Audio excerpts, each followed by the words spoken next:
Taylor, we are recording and streaming live on YouTube. You can begin. Okay. Good afternoon, everyone. Welcome to the 2050 Metropolitan Transportation Plan work session. I'm Adriana Rodriguez, and I am the task lead for the prioritization methodology for this 2050 Metropolitan Transportation Plan. Okay. Our agenda today begins with an overview of the 2050 draft prioritization methodology, followed by small group discussions. We will then reconvene in this room to have group reports in which the facilitators will share with the entire group key topics and action items that were discussed during the group breakouts. Our agenda will then continue with an open discussion period and public comments, as well as the review of next steps. Okay, the prioritization process apply a data-driven, context-informed, and multimodal approach to rank projects to see how well these projects address our key regional goals and which projects provide the greatest benefit to the community. The prioritization process will be applied to projects identified in the needs list assessment. This is a to-do list of transportation projects that has been identified in collaboration with our agency partners. Ultimately, this prioritization process will inform the development of the 2050 cost feasible plan. The prioritization process involves three key steps. The first one is the goal area weighting, which is helping us determine how we will center this method around the goals for the region.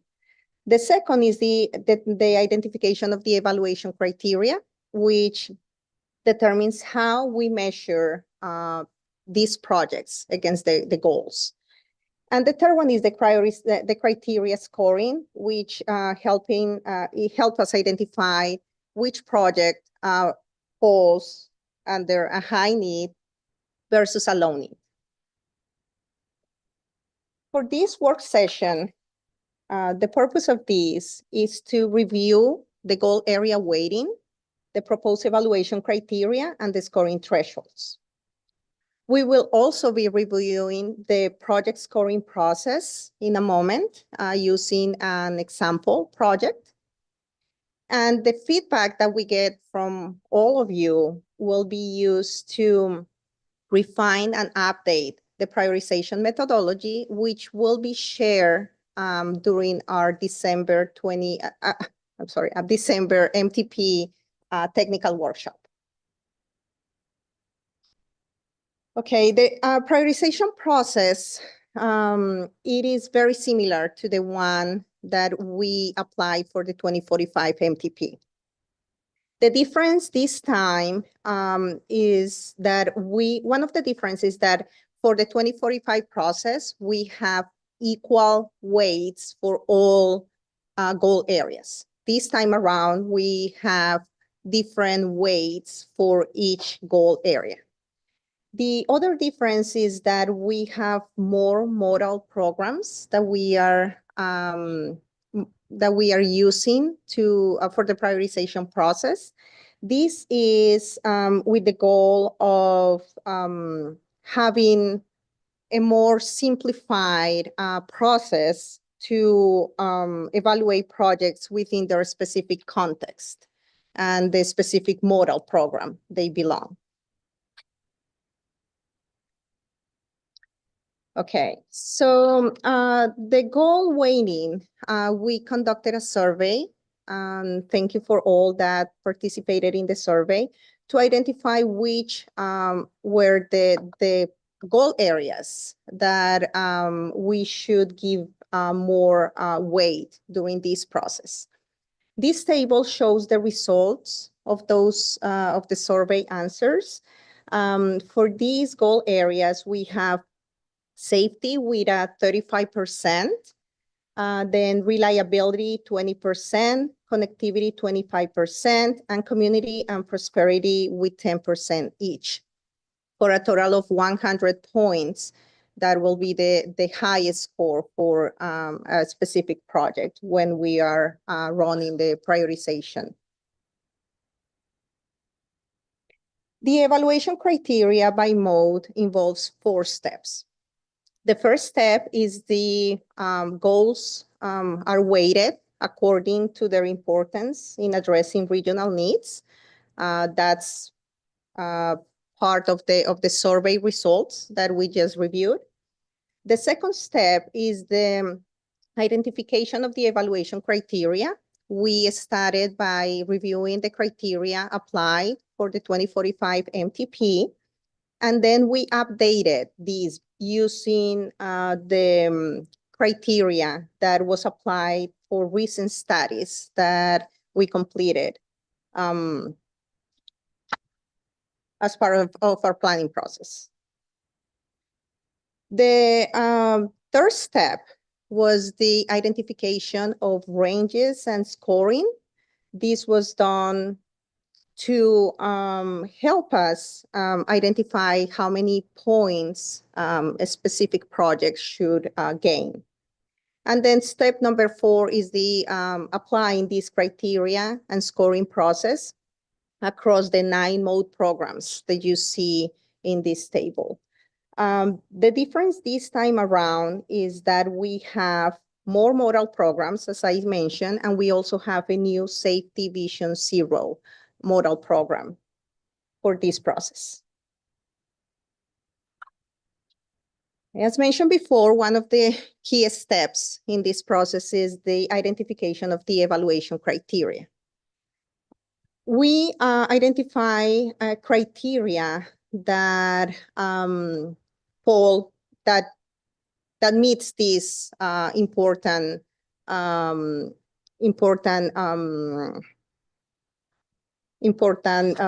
characteristics. I'm sorry. So it has to be accurate and unambiguous, also comprehensive and concise.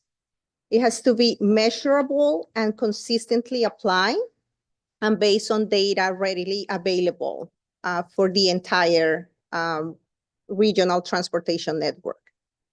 Once we identify the evaluation criteria, we started the process to determine the scoring thresholds.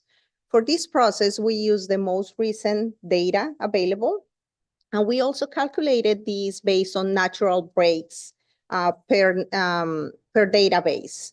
This is to ensure that the ranges we are going to be using for the process are statistically significant. Okay, so after this, we are going to review an example on how these project prioritization calculations are applied. But basically, the project scoring is based on the applicable evaluation criteria. This applicable evaluation criteria varies per mode. And the formula involves the sum of all the evaluation criteria, the points, then divided by the number of the applicable criteria for that specific modal program. Then we multiply that by the total points for that goal area, which is determined based on the weight for that goal area, to get the total project score for each goal. At the end, all of those are added, and we get the total project scoring. Okay. So as I said, now we are going to illustrate how this process will be applied. So for our example, we're going to be using a Safety Vision 0 project. In order to get the scoring for this project, we are going to go goal by goal. Again, we're going to start with the safety goal area. For the safety goal area, Safety Vision 0 projects, all the criteria that we have identified for that goal applies.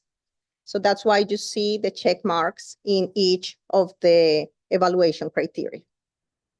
For our specific example, we go and apply the evaluation criteria and determine the number of points depending on the threshold range that the project falls in after going through the specific evaluation criteria.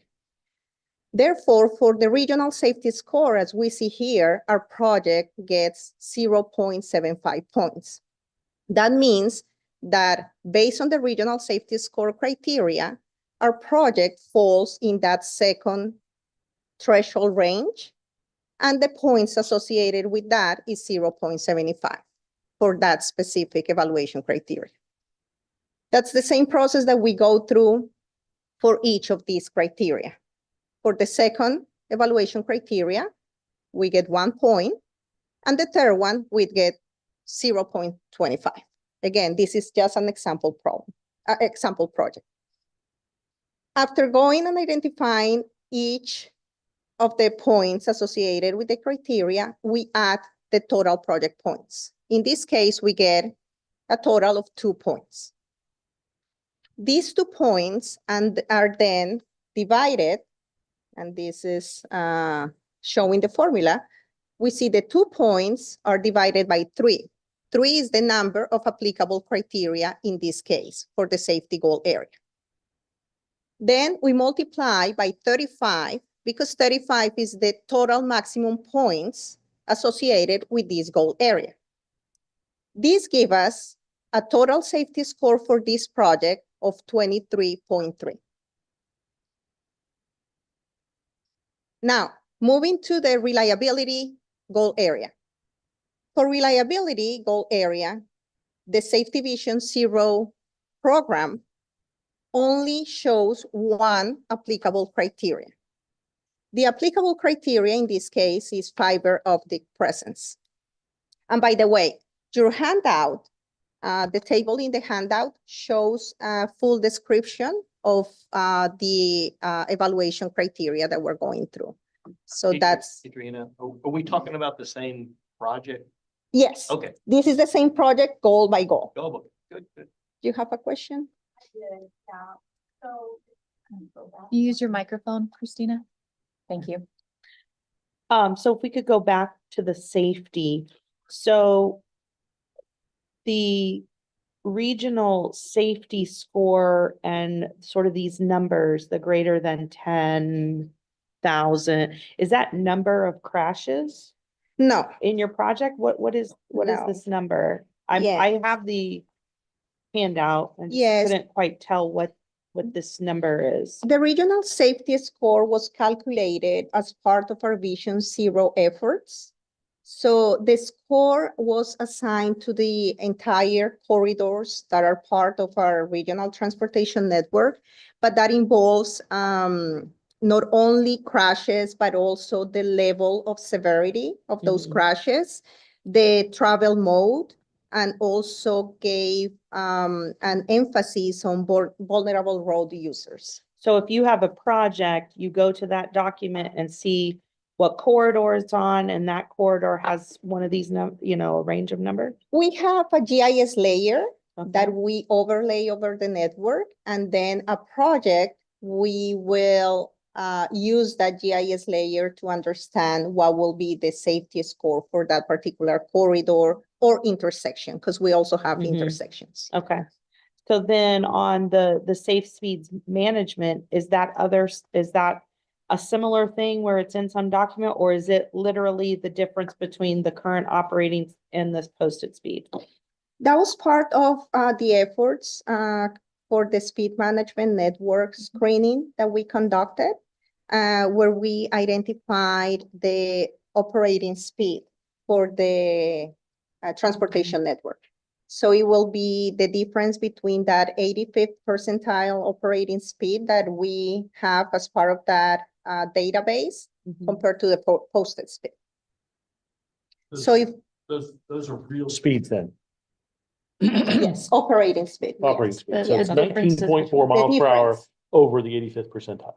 Yes, the Okay. difference between the posted the speed. posted speed. Yes, The posted, the oh, the posted posted to the, to the To 85th. to the 85th Yes. operating. Yes, so as part of the handout, you also have the source of the data. And that hopefully gives you the information to where the data is coming from. And that is part of what we will be, that is part of the feedback that we want to get from you during the group discussions. If there is any specifics about the evaluation criteria that you want to bring up for discussion, or the source, or if we have too many criteria, too little, if there is something else that we need to add to this criteria. Mhm. So that's part of this process, the discussion. That's the feedback that we want from you today. Thank you. so the speeds that are shown here, that you broke these into, you know, the 5 different scores you can get, 0 to 1. I mean, where did you determine 19.4? How did you weight that? Did you use some kind of, What does that correlate? yeah, I mean, we know it's a speed, but did you do some kind of statistical analysis? And this is the, you So know, the- 5%, and this is something, I mean, Yeah, so the decimal points, we got a question about that before the meeting as well. The decimal points are going back to the original source data that we used for the speed management study, and we can talk more about that during the small group breakouts, but okay. that 85th percentile speed was based off of WEJO data, which was looking at, and as we do the statistical analysis to see what that 85th percentile speed is, that's statistics. It never comes out to a whole number at 5 mile per hour increments. That's why you're seeing the 0.4s, 0.29s. That's how we got to 85%. So that will be something that we can clean up, part of the discussion today.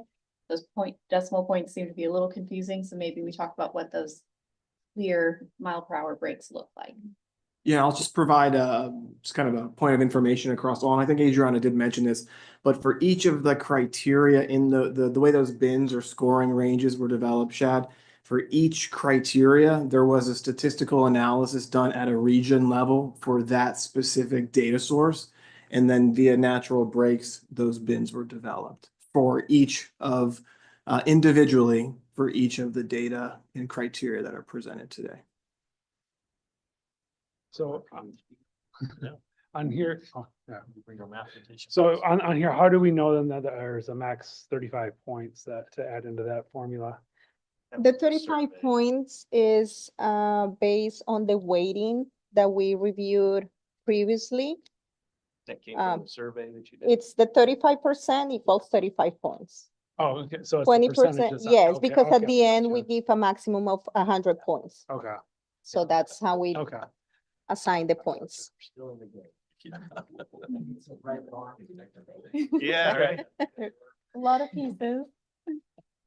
Okay. So again, similar to the safety goal, now the reliability goal, we identify one applicable criteria for the safety model program, the Vision Zero safety model program. This case is fiber optic presence. Again, our project gets 1 point in this case, based on that criteria. And the formula then becomes 1 point divided by 1 applicable evaluation criteria times the 20 maximum points for reliability.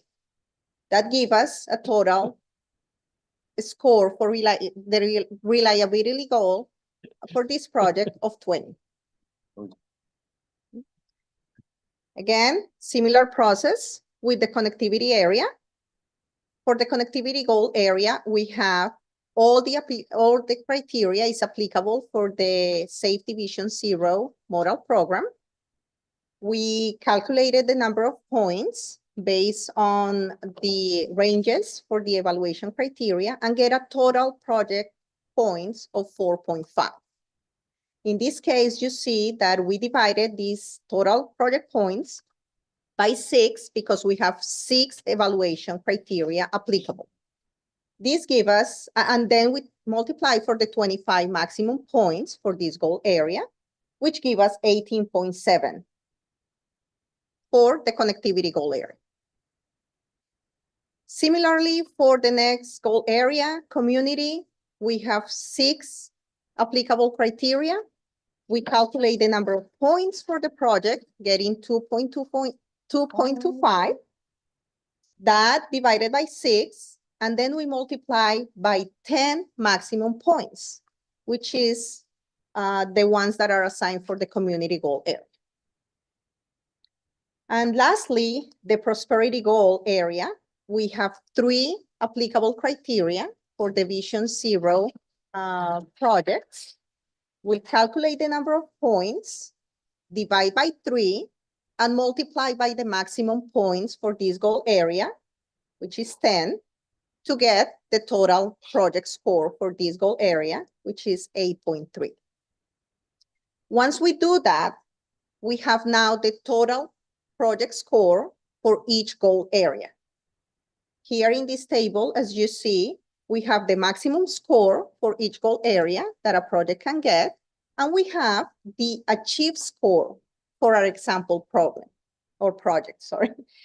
And in this case, the total achieved score for this project is 74 out of 100. This 74 is the value that will be used during the prioritization process to rank this project among all the projects for Safety Vision Zero projects for that model program. Okay. So you're gonna reveal what the project was? No. That scored, that scored a C? That we're gonna reveal once the MTP Okay. process is. So, okay, We need to finish that needs assessment process right now. Those So, projects are being developed at this point in okay. time. so reliability has 3 categories for 20 points. But because we only had 1 scoring criteria, if you just happen to have fiber on that, you're down 20 points on your safety project. That doesn't make any sense, because what does fiber do for you on a safety project? If you have fiber running down a corridor and you have accidents or crashes and you're trying to get a project, oh, you just have fiber running through, well, your score is 20 points less. That makes no sense.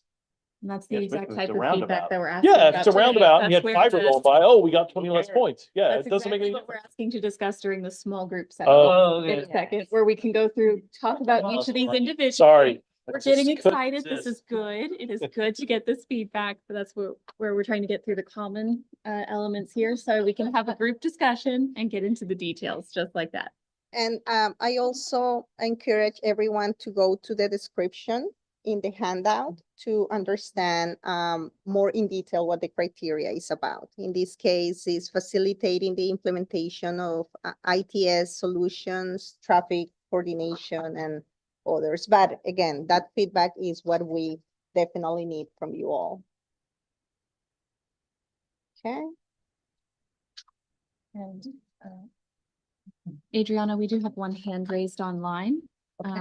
Arturo, you're recognized. Would you go ahead and ask your question? Yes, I was typing it in just in case, but my question is this going to be done mode neutral? Or are you going to compare all the modes alike? Or are you going to compare all the highway projects and then all the safety projects and so on? So Arturo, each of the projects are going to be compared to their similar mode. So if the project falls into the Vision Zero safety project category, it will only be scored using that safety Vision Zero method, which we'll be able to Okay. talk through when we get into our small group discussions with the table itself. It would Okay, not so be once you- compared against other categories. All right, sorry. So once you get through all the safety projects, and there's one that's 98, another one 74, and another one is 5, then that's their priority ranking for that mode. But then how do you compare against all the other modes? The intention is not to combine the modes together into a single list. So you're No. asking kind Okay. of a preemptive question for our infrastructure investment scenario planning task. We're going to start that in 2025. Right now, we're working on the needs assessment independently, the things that we need to do. That's happening in a separate meeting that we're going to have in a couple weeks, Arturo.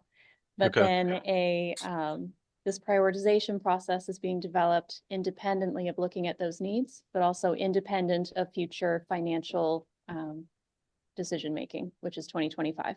Okay, yeah, because I did something very similar for Palm Beach County back 2013 and 14.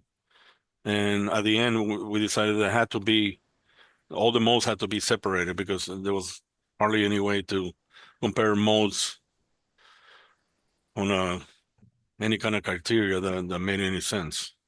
So the way you're doing it is the way it should be done. Yes, That's good. we are following national best practice. I can tell you that we have for the past decade. This is our kind of refinement as we're kind of at that inflection point in our decision-making process. I often use the dog show example. You know, before you can get best in show, you got to get best in breed, then best in group, then class.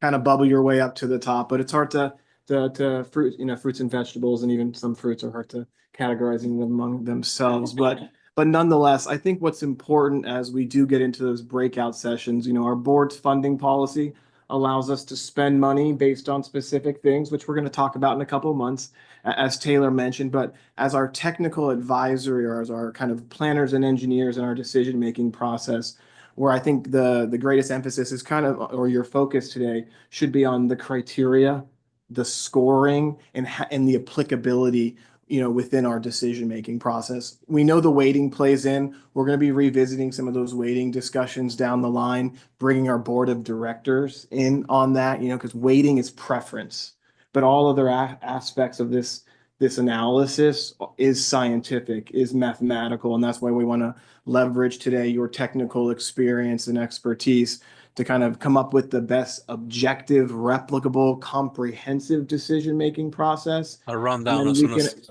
and then we can this one guy apply, is finished talking. and then we can apply, Arturo, I think you're still on mute or Oh, unmuted. sorry. No worries. And then we can apply weighting on the back end. But again, the intent of today is to build consensus, to understand where you're coming from, what's applicable, what's the best way to do this, you know, given the data, given the timeline, given the types of projects we're going to be evaluating. And again, I'm hoping our small group discussion will allow us to kind of vet and then vet each of those criteria by criteria, category by category, and then we'll come back as a group and see what was the consensus among those smaller group discussions. So, thanks. Well, speaking of small group discussions, now we're going to break for our group discussions. Taylor, do you want to distribute? Yeah, so it looks like there are 19 of us here in the room, and we have our attendees online. So between this conference room, kind of going into the back audience area, so we're not at the big dais when there's only a couple of us here in the room. We'll need 6 in this room, and then 6 people in each of the other 2 conference rooms, and one group can have 7.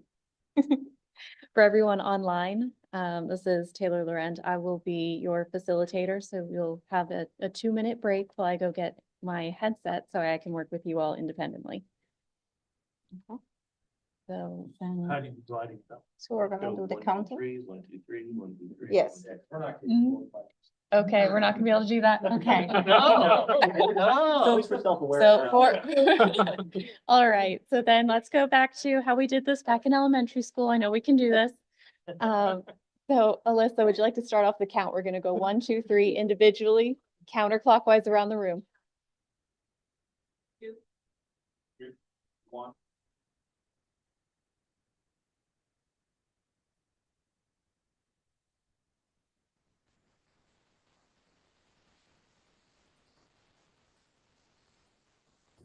Okay. Okay, so all the groups, you now see So- your group numbers, where you're starting. Group 1 stays in here. Yes. No, group 1 is Laura. Oh, group 1, follow Group one Laura back. Follows Laura. Mhm. Okay, sorry, group 1 follows Laura. Group 2 goes with Slade.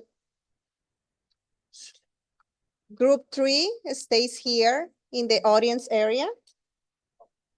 Yes, no, we have to move to the audience area. And everyone online, I will be, when my camera turns back on, that's when we'll get started. So give us about 2 minutes and we'll be ready to dive into the discussion. If you haven't already, please go ahead and open up the agenda packet that was sent to you via email. It's also available through the link in the chat right now. I'll see you in just a moment.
Okay, good afternoon, everyone. This is Taylor Laurent. Are you able to see and hear me? Yes. Yep. Okay, wonderful. Thank you for helping me with that audio test. And thank you everyone for tuning in this afternoon. So I'm going to go ahead and share my screen. You've been able to see some of the group breakout discussions here on the slide that's been here. So that's really the feedback that we're looking for from you today. We're going to look at each of the evaluation criteria proposed per goal area, make sure that those make sense, that we have the right distribution, and then talk through whether it's applicable to each of our different modal programs. So I'm going to go ahead and do that right now.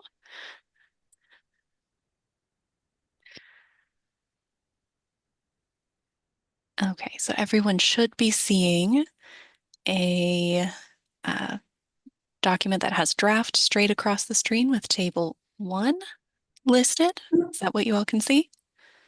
Yes. Okay, perfect. So let's go ahead. We're going to start with the safety goal area and kind of see what we think. So we've got, as Adriana explained, this category based on the survey that we did a couple months ago is worth 35 points in our overall prioritization method. And we have 3 evaluation criteria. The first being a regional safety score, which we had a bit of a discussion about already, pulling that from our Vision Zero Central Florida Safety Action Plan.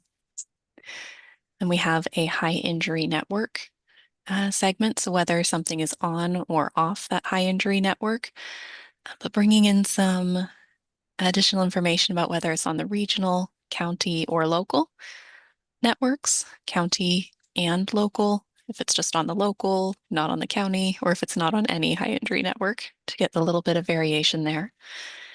And then the safe speeds management corridor, which we started having a discussion about as well. So I think we're just going to go ahead and mark down the comment of using, oh, wrong button there, of making sure that these are whole numbers. Let's get rid of those decimals. Were there any questions that you all had or ideas about these evaluation criteria themselves or how they're being used?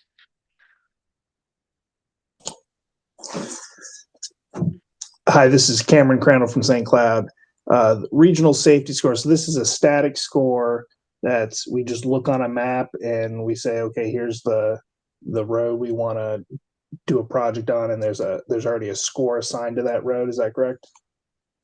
Yes. So this particular one looks at crash severity and frequency on the federal aid network, the total number of crashes, the mode that people were using, which leads into the severity. And all of that is summarized into that score on the roadway network itself and published in our Vision Zero plan. That was comprehensively developed as part of that effort. So we were thinking that that would make sense to use for the 2050 plan as well. Once we kind of get into the next step, we will go to apply this methodology overall to projects. Then that's where we'll pull that information from that base data layer and apply it to the project itself. Okay, thank you.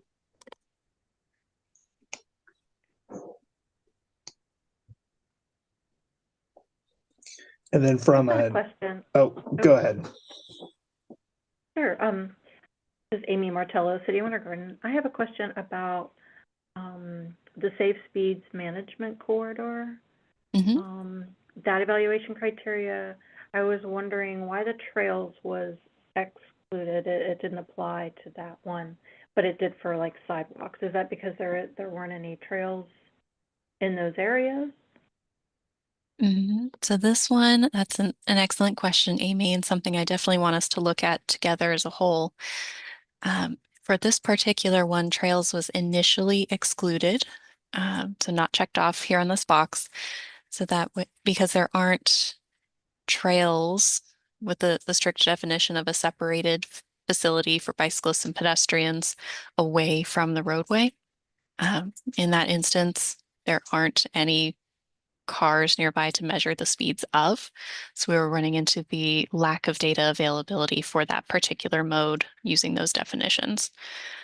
But in terms of sidewalks or routes to school, those were generally adjacent to the roadways themselves.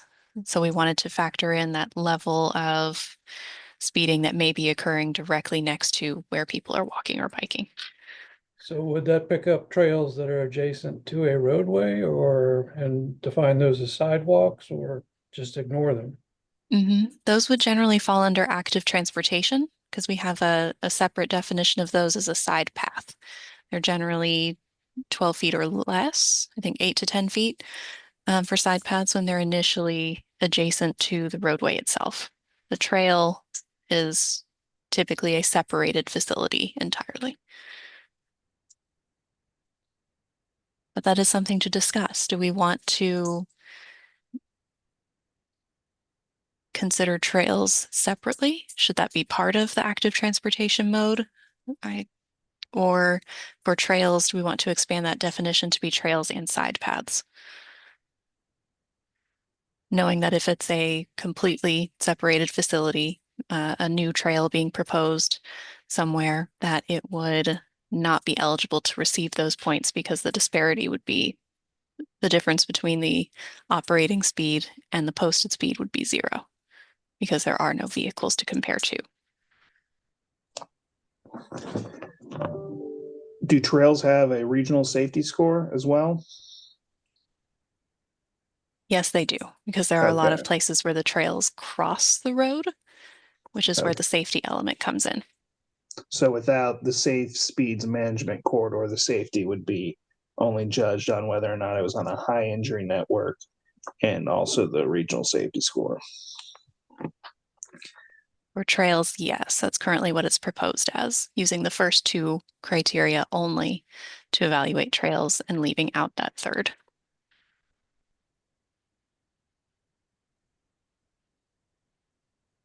I think that's fair. Okay. Then what do we think about these other elements? These first 2 items are more roadway specific, the state highway system, and then complete streets type projects. Do we agree that the 3 evaluation criteria that are proposed are applicable to those 2 modes?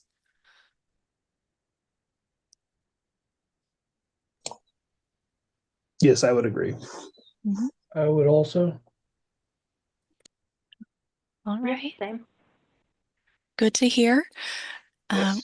We talked a little bit about the active transportation differences here. So kind of same question when we look at critical sidewalks, active transportation, so the catch-all, anything else projects, or safe routes to school.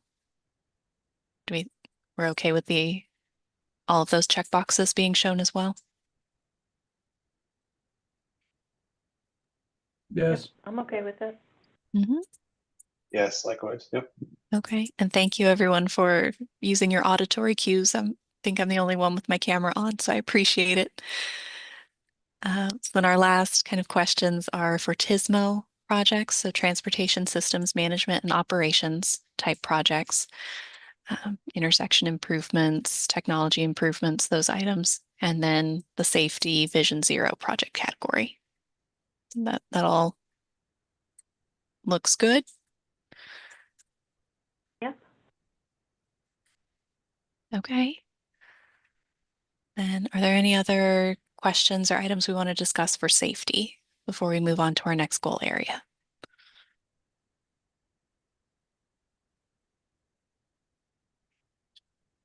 Okay, not hearing anything, not seeing any hands raised. I'm going to go ahead and move on to our next goal area. This is reliability. So as Adriana mentioned in the group presentation, reliability has 3 evaluation criteria. And I will zoom in, so we're just looking at one on the screen at once to make this a little easier for us. But the 3 different criteria are travel time reliability itself. So being able to improve travel time reliability where travel times are inconsistent. The presence of fiber to enable different technological improvements. And then an evacuation route designation. Those are the 3 that have been proposed to be able to measure reliability. Do we have any questions about those 3 criteria or how they're being scored?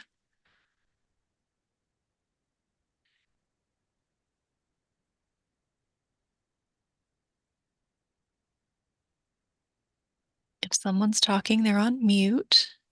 But I'm gonna take it as we're okay. Well, I guess the comment that was made earlier about just the fact of fiber optic being present gives you 20 points, which seems significant. You know, For the Vision Zero big projects. right. I mean, is the fiber optic that, I mean, that could have a huge impact on prioritization. Is that what we want out of these projects? Is fiber optic that important? Well, that's something that we can talk about removing. So in the case of Vision Zero safety projects, we're not going out there with the intention of specifically upgrading the technology. The intention is to improve safety and save lives. Would that fiber addition be worth 20 priority points to be able to make that happen? Or is it better Is to reliability really an issue with Vision Zero? When you're talking more of a travel time issue, and I don't see how it's applicable to safety. Okay.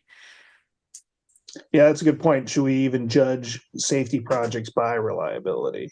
Is that seems like it should be more based on, safety. Okay, so I'm hearing multiple comments that we remove this check mark for fiber optic presence for the safety and Vision Zero category. So we've got that marked down. So let's think about this in terms of the other modal categories as well. So these first two, again, the roadway focused ones, state highway system projects, and multimodal and complete streets projects. So that we have all three of the reliability evaluation criteria checked for those two modal categories. Are there any questions or ideas about those? Give me the definition of active transportation again. So that's going to be your bike lanes, side paths, basically anything that doesn't fall under safe routes to school, trails, or critical sidewalks. Okay. That's All right. the rest of the catch-all. All right, thank you.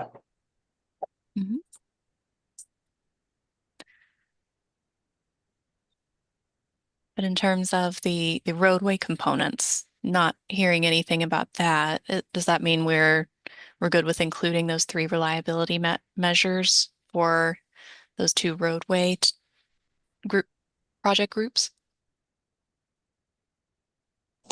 Yeah, that's fine with me. Yeah, I think it looks good too. Okay. So then going back to your question, Michael, the active transportation type projects, so our sidewalks, group trails, safe routes to school, and then bike lanes, side paths, any other improvements. Reliability didn't seem to, or these three evaluation criteria didn't seem to be able to help differentiate between or prioritize those types of projects. Is that something you all would agree with, or do you think that we should make any changes here? I think that's reasonable. Yeah, likewise. It Okay. makes sense. Oh, thank you. So then this is the one where I think it might be the easiest question of the day. Does fiber optic presence help prioritize TISMO projects? So these next categories. Oh, I'm sorry, go ahead. Absolutely. It's an easy one. I try and give you some easy ones to win with. Okay, so we'll leave those checked for all three, and we talked through Vision Zero. So that means there would be no reliability evaluation criteria for Vision Zero projects. So that completely works. So we'll scroll down to our next and third goal area. You all are moving through this very quickly. Thank you for doing your homework for today. So connectivity has several metric evaluation criteria to consider here. So we have 6 total. So we're going to start with the first 4 here on this screen, and then we'll move down to the other 2. So this includes transit system headways. So where the transit system has longer headways, which means it takes longer for the bus to arrive at each particular stop. This evaluation criteria is saying that those areas where you have slower service, so longer headways, would be higher prioritized. The second item is the existing population within a half mile of a non-transit corridor. I'll define that. A non-transit corridor is a roadway or a transportation facility that does not have a transit route existing on it today. And then the next criteria is very similar. So, whereas the first one's looking at the existing population, within a half mile of that, of non-transit access, the third criteria is looking at employment within that same radius. So within a half mile of a facility that does not have access to transit. And for both of these, it's saying that the higher the density of the population or jobs within that half mile, then the higher priority that that project should be to create improvements in those areas. And then I'll pause after this last one so that we can kind of talk about these first four. Then our last one would be food and healthcare locations. So number of discrete locations within a half mile of the project area. And saying that the more food and healthcare locations within proximity to that project, the higher priority that it would be.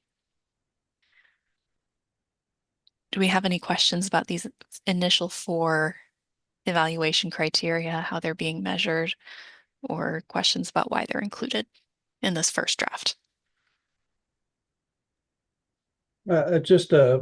Just my own impression of the overall process that this is the section that I see that actually helps out if you're not urban, because it looks to me like there's going to be a massive bias towards an urban project versus something that's further out into the county.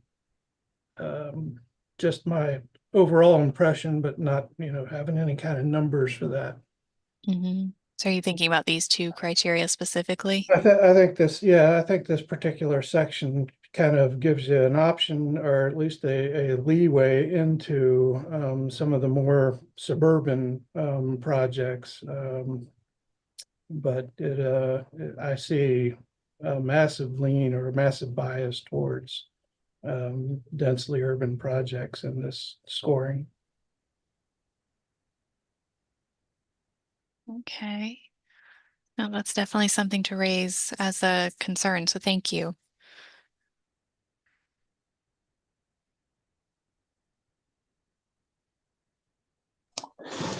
So thinking about, connecting job centers to housing. So how would, I guess, when you're rating a project, if at one end there's an area, if you're like connecting an area to someplace with lots of jobs, and the other area where you're having lots of homes, would you score high in both with existing jobs and existing population? I mean, that's the point, right? We want to connect those two. I think it's an indirect way of being able to get to those origin destination pairs. So starting with the origins, getting a higher priority based on the population, pointing at the wrong one. And then the destinations being those job centers, getting higher priority for improvements. And then our one of our later goal areas, we'll see something that helps us figure out how to prioritize things in the middle. So we're getting the entirety of that trip.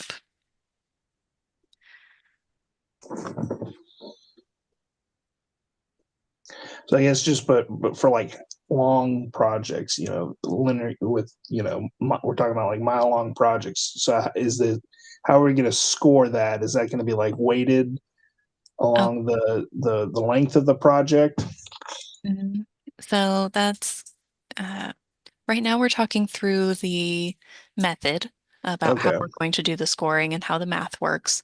When we go to apply it to the actual projects themselves, so after we've completed this method and built consensus around our path forward, When we go to apply it to projects, that will be done using GIS scripting. So it will be I'm going to use the existing population met evaluation criteria here. We know the buffer because it's defined here in the name. So we have a half-mile buffer around the specific project that we're evaluating. Determine the existing population that fits within that half-mile buffer. And that will tell us which of these 4 bins that project falls into to give us the priority score for that particular item. And Okay. that will all be happening in the GIS scripting. So it's going to be a lot of buffers, a lot of density calculations. We've prepped all of those data sources already, so that way we can, as we mentioned earlier in the group discussion, figure out what these natural breaks in the data are when we're looking at the network as a whole, not the specific projects just yet.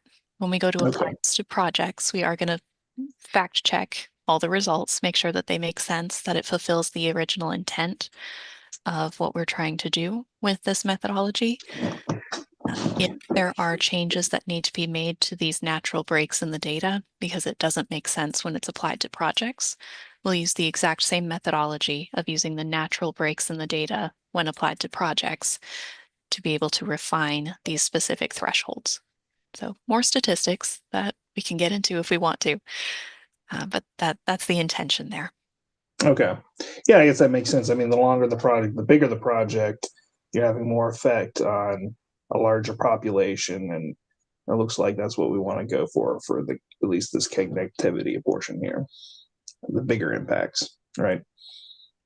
It's a mix. So as we're developing kind of in a separate vein, the needs themselves, those project needs, those are being evaluated to figure out not only where they are, what location it is, the start points and the end points, but what is the right size of that project? Is it something that's feasible? We know we can't go out and do 40 miles of improvements all at one time. 1, that's a lot. And 2, that's incredibly expensive, cost prohibitive in most instances. So through the needs assessment efforts, which are separately public posted meetings for any of our public attendees listening in, that's where we're looking at right sizing those projects so they're feasible and implementable. That's going to be a word today. Okay, thank you. Mm-hmm.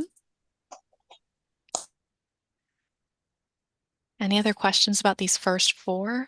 And then I'll talk about the next 2 on the next page. Okay, not hearing anything. So for connectivity, we have the last 2 cultural and recreational locations within a half-mile of the corridor. So following that similar logic of food and healthcare locations, but being able to bring in other key areas of interest. And then the 6th item would be schools within a 1/4 mile of the corridor.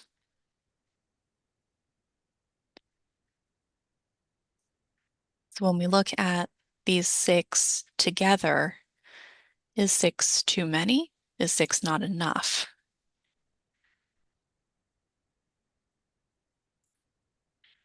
Are we diluting the 25 points if we include all 6?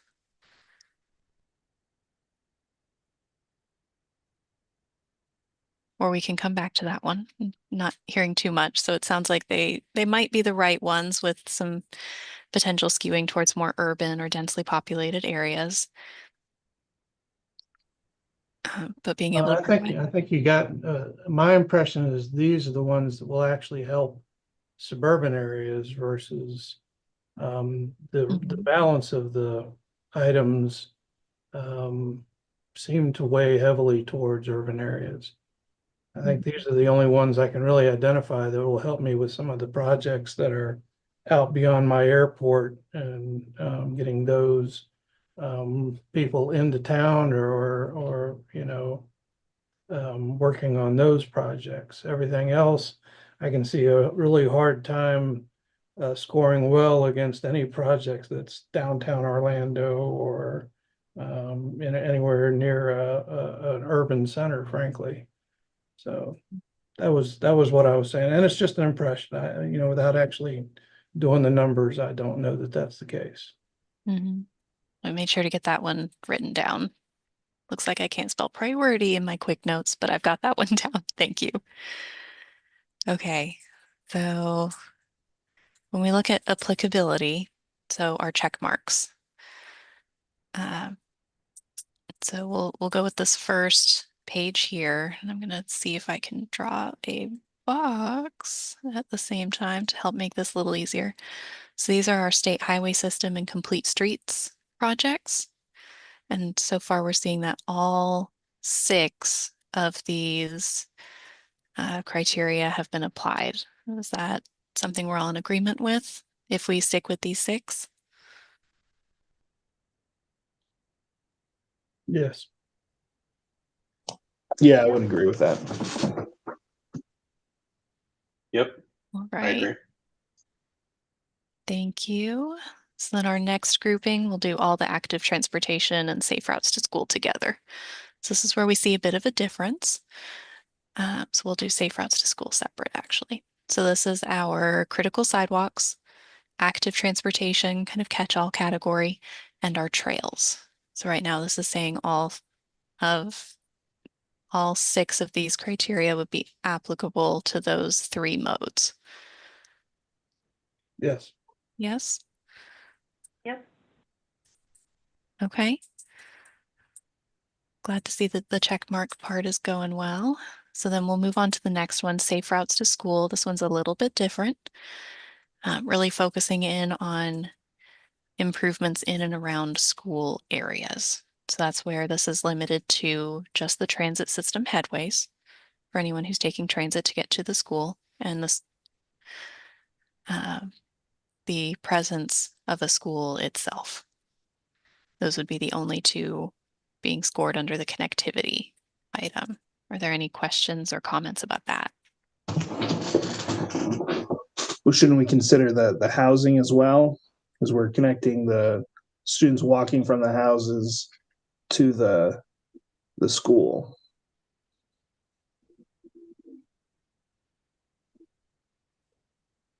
Yeah, I would we can agree add with that that. comment down here.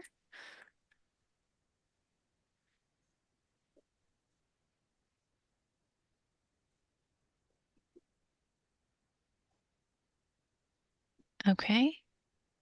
Anything else for the safe routes to school section? Or, okay, no, we're going to keep going. So then the last piece would be our TISMO and safety projects. So for TISMO, it would just be the transit system headways and the presence of a school. And for safety vision 0, it would be all 6 of these items. Are there any comments about this part?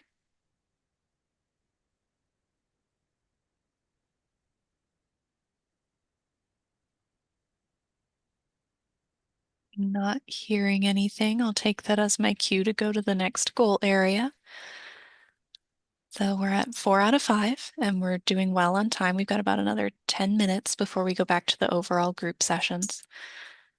And let me confirm. Yes, perfect. Okay, so in terms of the next goal area, this is community. We have 4 evaluation criteria under this item. This would start with existing pedestrian level of comfort. So looking at a pedestrian or bicyclists users' measure of how they feel, their perceived level of comfort when traveling along our How is existing that, facilities. Mhm. how is that information obtained?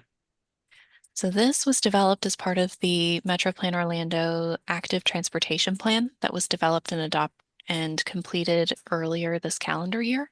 It served as the kind of modal needs assessment for the active transportation projects for the MTP. So that particular item looks at the speed of the adjacent corridor, if that's applicable, the type of pedestrian or bicyclist facility that's in existence now for them to use.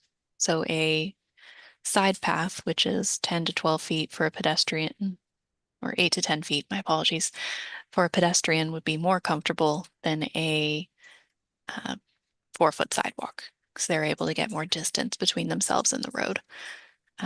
That is the next category, actually, the distance between the edge of curb to that bicycle or pedestrian facility as well. For bicycles, it also includes whether there's a physical buffer between the traffic and the bike lane or bicycle facility itself. I can put a link in the chat following up this discussion to be able to provide additional information about that particular definition.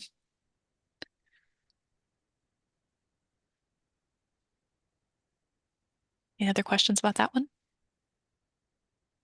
No. Okay.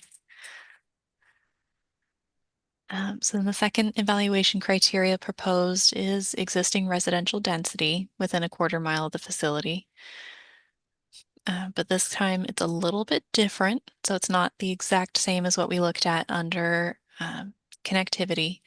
So this is looking at multimodal facilities, and we define that as a corridor or a project that we're evaluating needs to be within a 1/4 mile of something for transit, sidewalks, and bike lanes.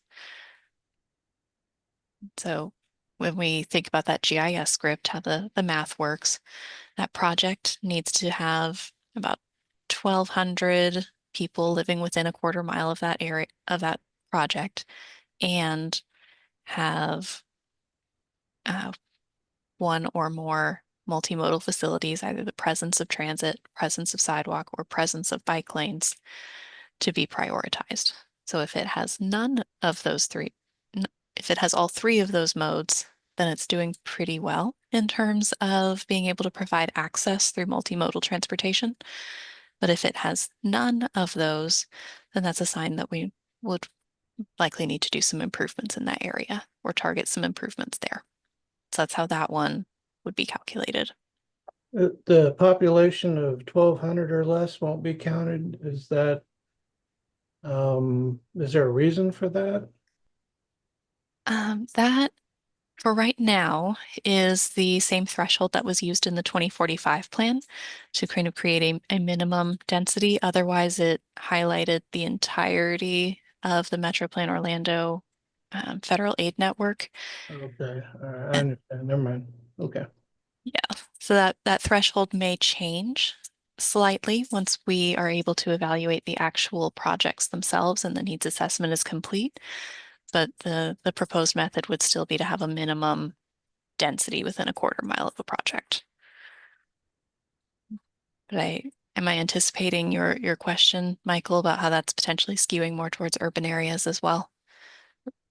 No, I was actually thinking about some subdivisions, areas that currently are kind of off the beaten track, but have a significant number of homes, but not necessarily a population that's broken 1,200 yet. But that's fine. I understand why you get in areas where you've got, acreage homes and things like that.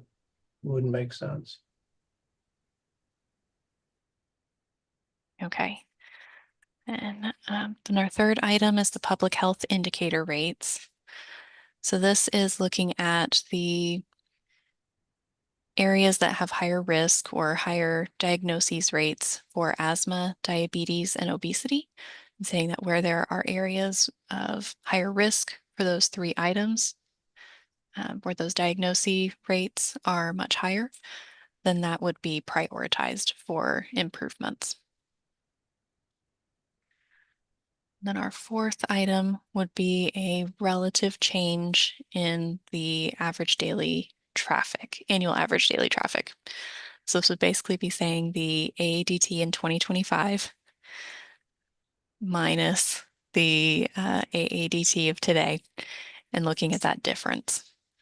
So this one has been normalized to be able to make sure we're keeping this fair across the region, but a percentage change from now through the future. And that where areas are growing more rapidly, then those areas would be prioritized for improvement. Do we have any questions about these last 2 evaluation criteria?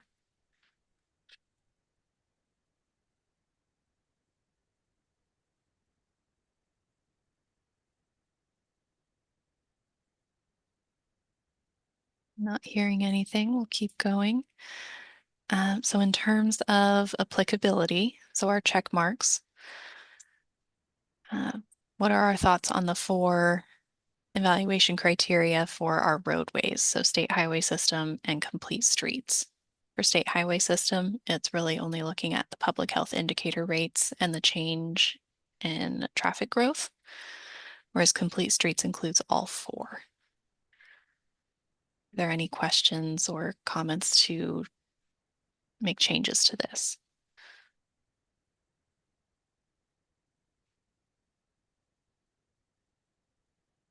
Okay, it's quiet. I'm just going to keep going until I hear otherwise. So then our next group of projects would be the active transportation and safe routes to school. This is proposed to use all 4 except for trails and safe routes to school, saying that that growth rate would not have a direct indication or change the priority of a trail or the need for infrastructure around schools. Any questions about those? No questions here. Yeah, it makes sense. Okay. So then our last one, or last grouping, would be our TISMO and safety projects. TISMO is proposed to only use the public health indicator rates and that growth in traffic, whereas Vision Zero would use all 4. Any comments on that?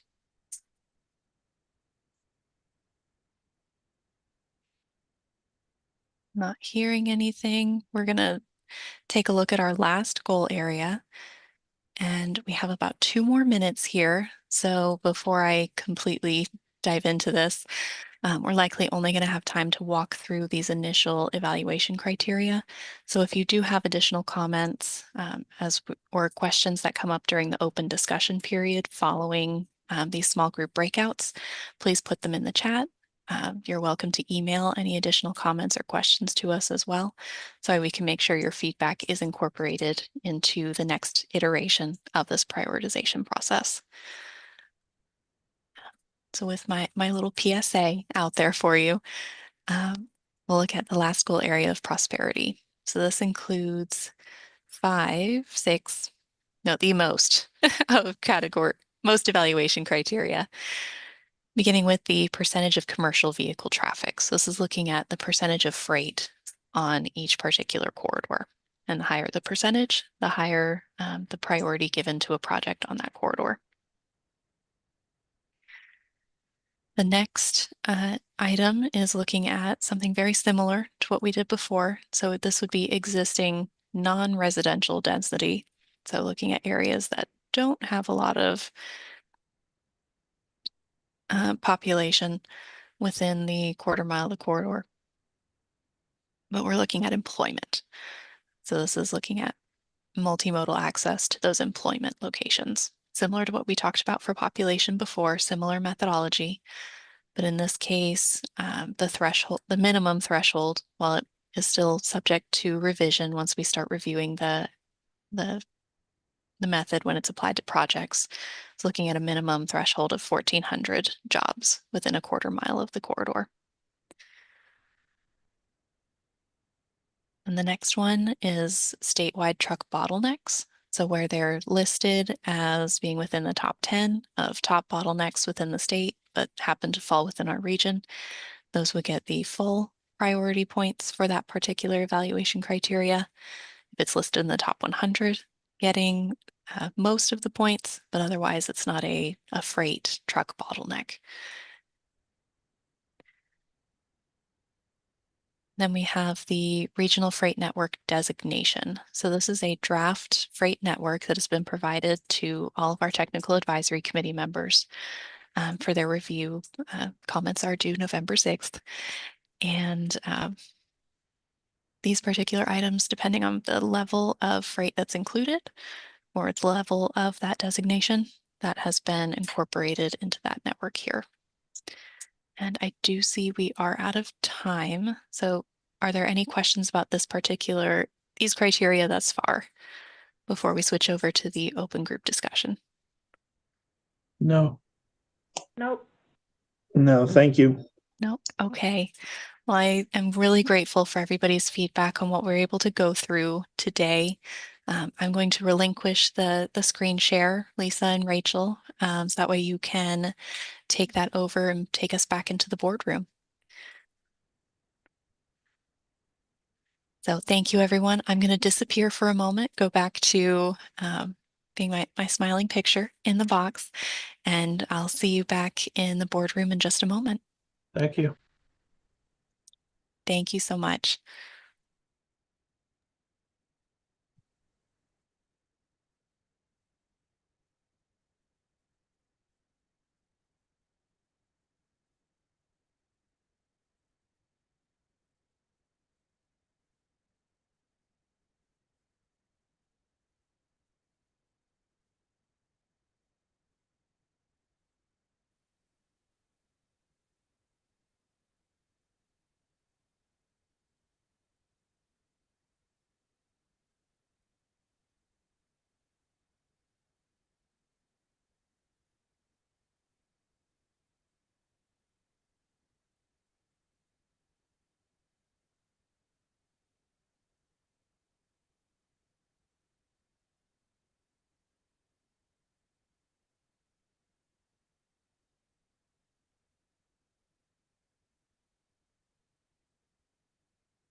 Okay.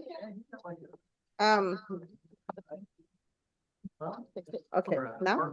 Yes, okay. I'm a public works director. Well, welcome back. Warehouse complex, have water playing keys, I have traffic signal.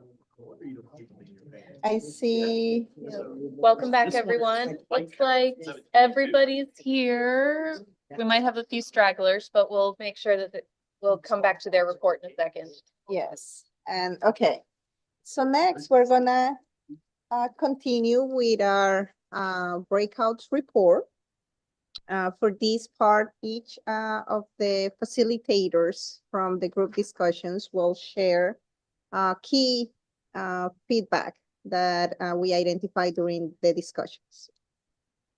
So we will proceed with group 1, and Lara is gonna share.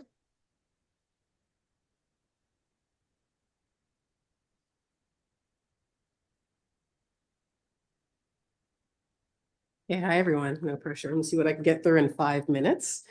We had great conversation in our group.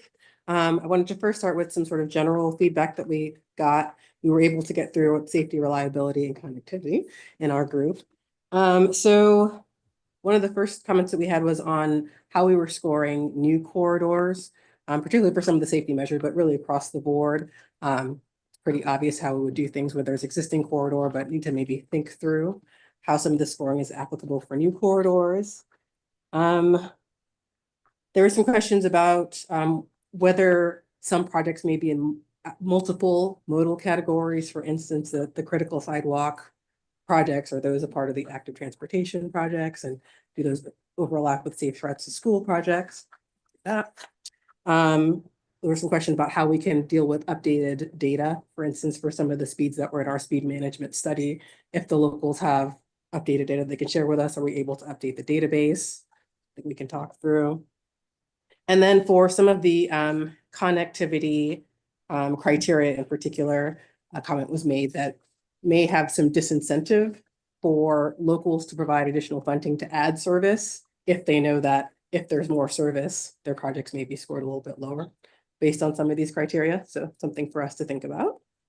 Looking at the specific criteria quickly, for the regional safety score category, and for the high injury network, had some questions about whether or not trails would be applicable for the trails modal group.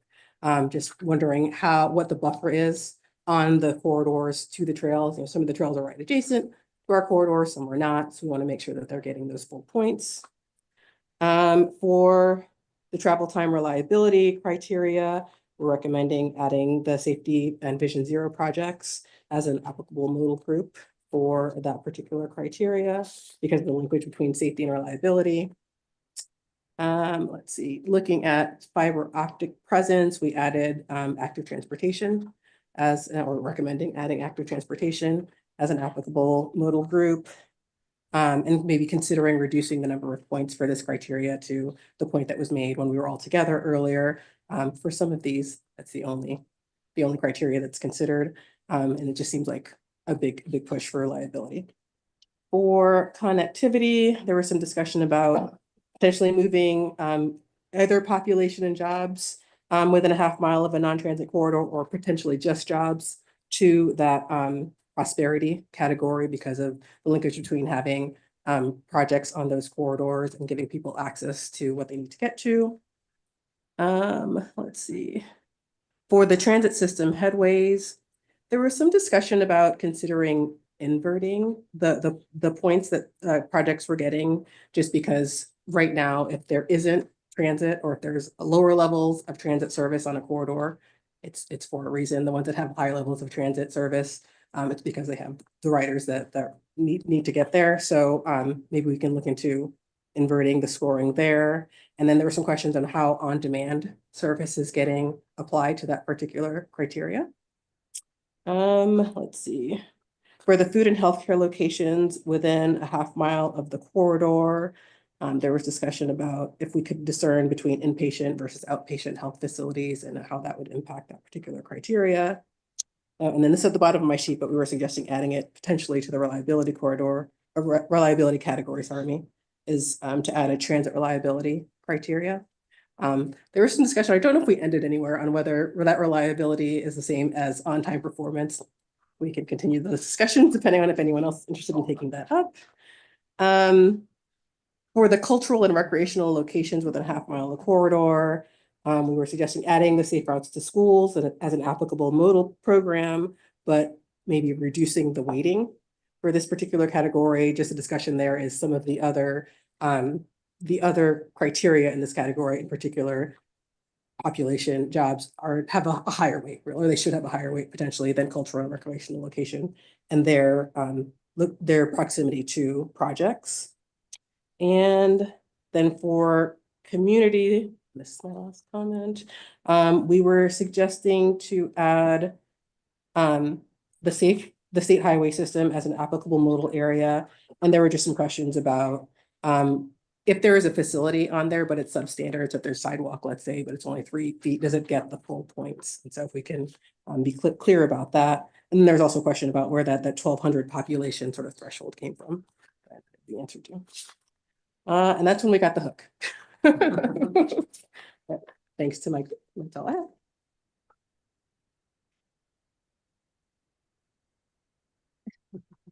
So now we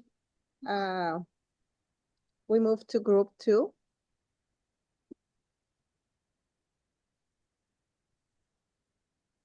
All right.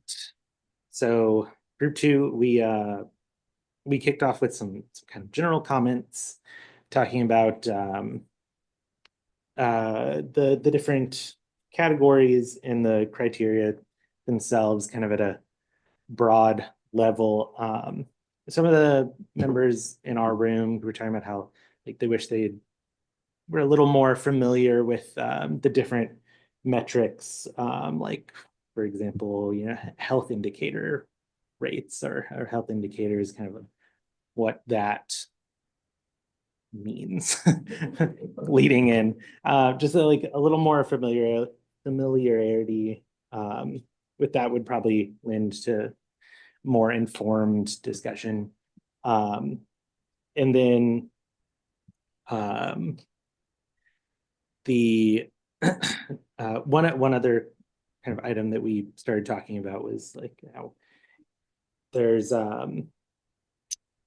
some of the criteria, the categories are that have the largest number of criteria have the smallest weights, and so like it kind of downplays some of those. And but as we were kind of getting through the discussion, kind of realized that some of those criteria kind of don't act as redundant, but kind of play off of each other in a way. Like, for example,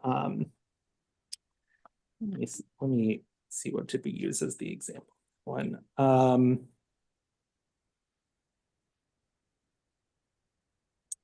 Like access to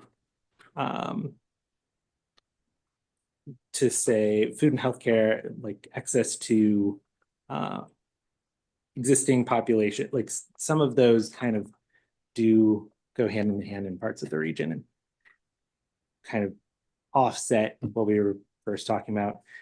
Getting into the actual criteria, we started on connectivity and definitely the highlights kind of trying to include trails and safe routes to school in some more of the connectivity and community categories. Because I think originally our thinking was like, there's a lot of trails that are not right next to roadways. We want to make sure those like nature trails, off recreational trails are not getting dinged in the scoring process. But there are also lots of trails that are next to roadways that, have to deal with the, say like have to deal with relative change in AADT and things like that. Also, there was kind of discussion about including state highway system on a couple more of these criteria because trying to emphasize some of the projects that have been kind of on hold with the POP process in the past. I know we were talking about that for a bit, to try and re-emphasize those. A lot of good discussion. We mainly stayed on connectivity and community for the most part, but definitely tried to talk and have a good discussion on all of the criteria in those categories. Thank you, Slade. Okay, thanks. So now we move to group 3. For group 3, we mainly discuss the prosperity and safety goal areas. For the prosperity goal area, there is a common theme that was part of the discussion, is that we have a lot of criteria identified under this goal. A lot of those are related to freight.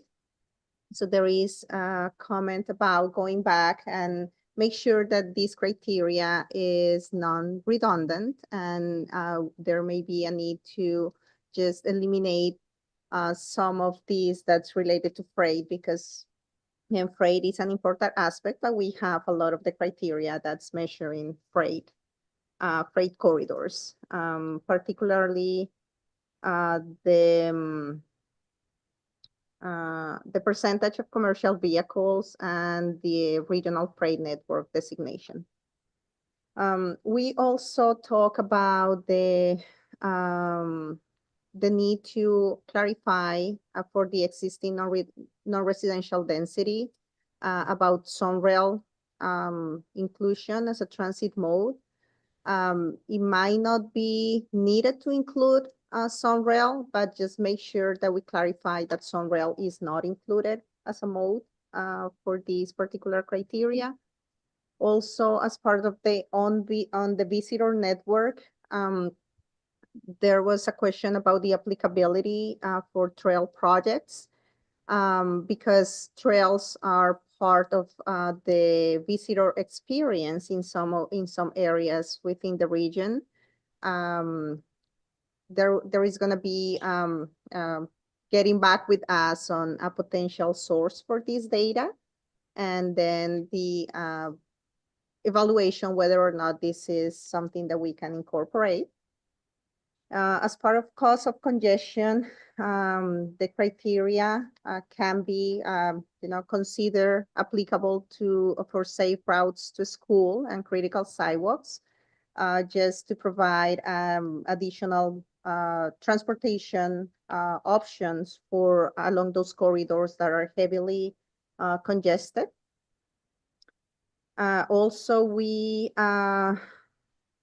discussed the importance of also accounting for other modes of transportation related to also the freight corridors, because freight vehicles, the drivers also need facilities, so kind of incorporating more of a multimodal approach there. Also, the need to include TISMO, the TISMO criteria for the statewide bottleneck scoring, and for the visitor network as well. And the need to clarify why, for some criteria, we are applying a quarter mile buffer versus a half-mile buffer. When we move to the safety criteria, the safety goal, basically the main area of discussion is that we have, this is the goal where we have the 35% of the weight of this prioritization process, but we only have 3 criteria. So it seems that we need to evaluate if there is any other criteria that we can apply to make it more fairly apply among different projects. Then also the need to make sure that the criteria related to the safety score is normalized somehow related to the traffic volume on those corridors. And then how the travel time reliability may not be applicable necessarily for safe routes to school in terms of reliability. Okay, so as we said, okay, One more. the last group, I'm sorry. Now, Taylor. That's okay. I'll be the voice for the virtual group. So for the virtual group, we made it through 4 of the 5 evaluation goal areas. So we covered a lot of ground. So thank you everyone online. Beginning with the safety goal area, the conversation mimicked sort of what we were talking about here in the room, and making the recommendation for the safe speeds management thresholds to make sure those come out to whole numbers, make sure that's a little more clear for all of us moving forward. For reliability, the recommendation was to remove the fiber optic presence evaluation criteria from being considered for safety projects. So that way it's not skewing any potential results. Safety should be focused on the safety category and not including that other element. Moving down into the connectivity goal area, there were some questions about how the existing population, existing job thresholds were established, so more methodology type discussions, making sure that when we do take that next step after we've built consensus around the methodology to kind of back check our work once we apply it to the projects to make sure that those thresholds still make sense and the results make sense before we formally move forward. In terms of some of these, there were some suggestions about changing some of the check marks for the connectivity area. For sake of time, I'm going to go a little bit faster. All of this will be included in the notes. But in general, for the community, connectivity and community sections, there were some concerns that some of these criteria may be skewing more towards urban, potentially suburban, but not rural type projects. So taking a second look from that perspective at these evaluation criteria to make sure that we're giving equal consideration to a project regardless of its location. Okay. Thank you, Taylor. Well, since we weren't able to cover all the goals for the discussion during the group discussions, I would like to ask you to use the handouts to review the criteria, the applicability, and give us any additional feedback you may have by Tuesday. I know it's kind of a really close deadline, but based on the timeline for the MTP development, we will need to wrap up this part soon. So definitely, if you have any additional feedback, please share with us as soon as possible. So you'll have the definitions of this information to us on Monday, the higher definition of what all these things mean.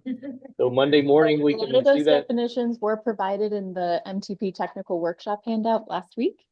More detailed information there, but we can resend all of that. That'd be The good. detailed questions we got today, we can make sure that we provide those answers. We're going to be getting that back to you as quickly as possible. Okay, If we find that we run into any delays finding that information for you, we'll extend that timeline for you as well. But in order to get the revised version to you for the December meetings, so December 12th, that is exactly 4 weeks away, 5 weeks. We have a lot of ground to cover to be able to get there. And we want to take your feedback, your thoughts, and make sure that that's incorporated into the next version that you do see. Yes. You don't necessarily need to scan these copies. You can send an email, some bullet points, or if you prefer to scan the written notes you have. However you prefer, feedback is welcome. These were sent to us, is that right already? Yeah, can we just make markups on these and just send that? Yes. Okay. Yes. Who do we email that to? Taylor. Hi. Hi. Okay. Just to make it simple. Okay. So with that, we have next steps. Next steps again will be to incorporate the feedback from you all and refine the project prioritization methodology. These again will be presented during our technical workshop in December. And then we will complete the project prioritization technical report that will be part of the documents associated with the MTP. And that's all we have for today.